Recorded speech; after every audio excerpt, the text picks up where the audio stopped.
আসসালামু আলাইকুম। আশা করি সবাই ভালো আছেন। আলহামদুলিল্লাহ আমরাও ভালো আছি।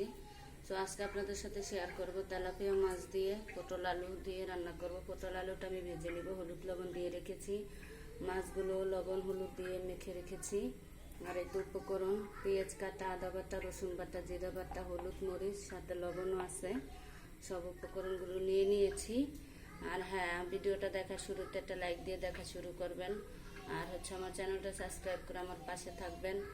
আমি কারো ভিডিও এখন দেখতে পারতেছি না, তো দেখা গেছে আমি পরবর্তীতে দেখে দেব।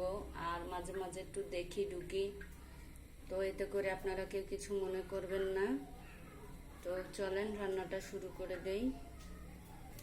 এই তো তেল দিয়ে রেখেছি, মাছগুলো দিয়ে দিচ্ছি।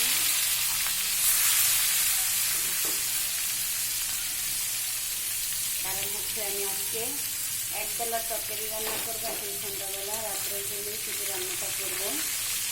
ওই আর কি, তার জন্য তিন পিস মাছ নিয়ে নিয়েছি।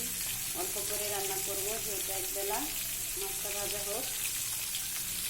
তো দেখেন মাছগুলো ভাজা হয়ে গেছে, উঠিয়ে নিয়েছি। এখন পটলগুলো দিয়ে দিব, কারণ পটল আলুটা আমি ভেজে নেব।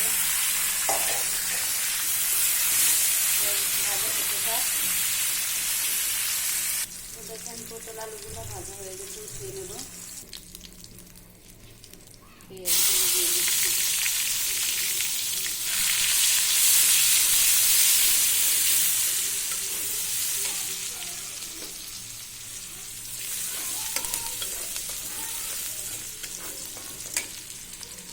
মশলাগুলোতে একটু পানি দিয়ে নিচ্ছি।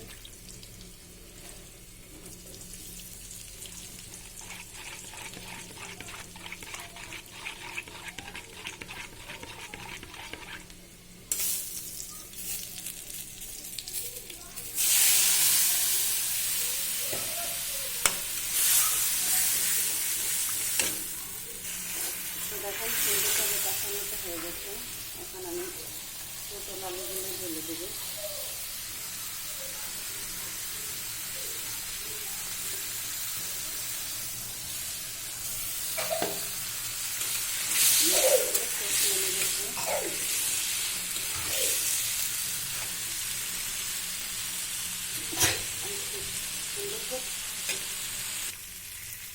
দেখো খুব সুন্দর করে নেড়ে চেড়ে কষিয়ে নিয়েছি।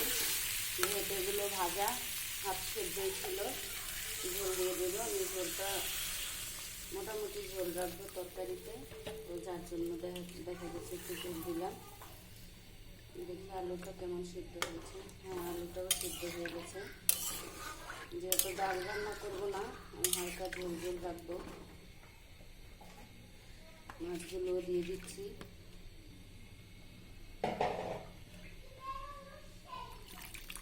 আর একটু দিয়ে দিলাম। এখন একবারে হতে থাক।